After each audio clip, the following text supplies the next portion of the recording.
नमस्कार दोस्तों, मैं हूं दीपक पत्थे और आप देख रहे हैं प्रदेश की आवाज। तो आइए बात करते हैं आज की कुछ खास खबरों की। कांग्रेस की राष्ट्रीय महासचिव श्रीमती प्रियंका गांधी जी ने इंदौर की जनसभा को संबोधित किया। दिवाली का समय है, लेकिन महंगाई इतनी है कि अपने त्योहारों को भी हम सही से नहीं मना पाते। कांग्रेस सरकार महिलाओं को 1500 रुपए देंगी, 500 रुपए का गैस सिलेंडर और बच्चों को मुफ्त शिक्षा देंगी। प्रियंका गांधी।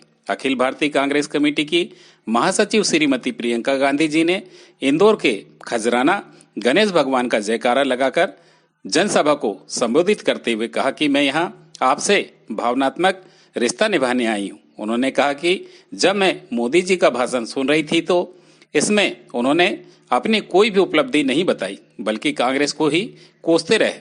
यह कहते हैं कि कांग्रेस ने 70 साल में कुछ नहीं किया, जबकि आईआईटी, आईआईएम और एम्स पिछले 70 साल में ही बने। लेकिन अगर इनसे सवाल किया जाए तो इनकी पिछले 10 साल की सरकार है, इन्होंने क्या किया, तो इनके पास कोई जवाब नहीं है। भाजपा के लोग नकारात्मक राजनीति करते हैं। प्रियंका गांधी ने खेती किसानों की बात करते हुए कहा कि पहले के लोगों को खेती किसानी से रोजगार मिलता था, किसान परेशान नहीं रहता था, लेकिन आज किसान बीज और खाद के लिए जीएसटी दे रहा है।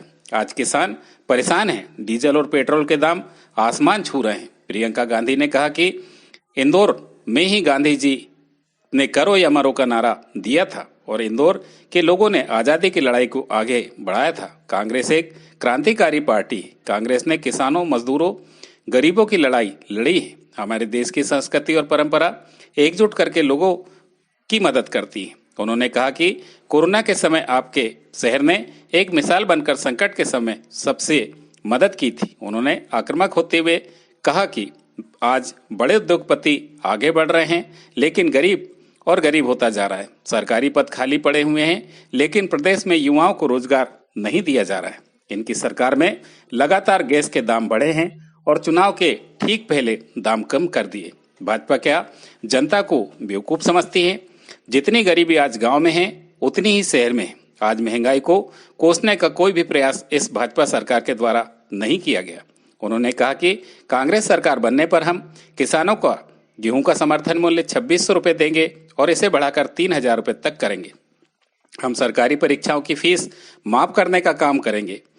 SC, ST और ओबीसी के बैकलॉग पदों को भरने का काम करेंगे। हम प्रत्येक महिला को 1500 रुपए महीना सम्मान राशि देंगे। हम 500 रुपए में गैस सिलेंडर देंगे। पुरानी पेंशन लागू करेंगे। 2 लाख सरकारी पदों को भरने का काम हमारी सरकार करेंगी और बेरोजगार युवाओं को 3000 तक की आर्थिक मदद दी जाएंगी। श्रीमती गांधी ने कहा कि दिवाली का समय है, लेकिन महंगाई इतनी चरम पर है कि हम अपने त्योहारों को अच्छे से नहीं मना पाते।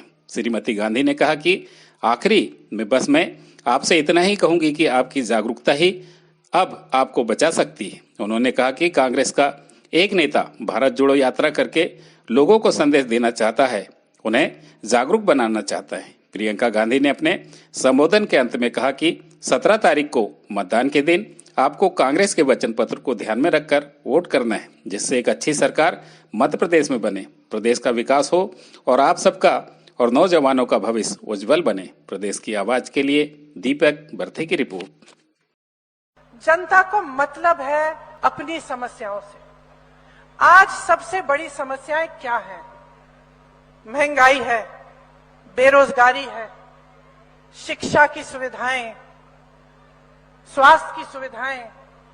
अब देखिए, बार बार कहते रहते हैं कि 70 सालों में कुछ नहीं हुआ, लेकिन अब 10 सालों से आपकी सरकार है। अब तो जिम्मेदारी ले लीजिए। 10 सालों से आपने इंदौर में कौन सा विश्वविद्यालय खोला है? कौन सा मेडिकल कॉलेज खोला है?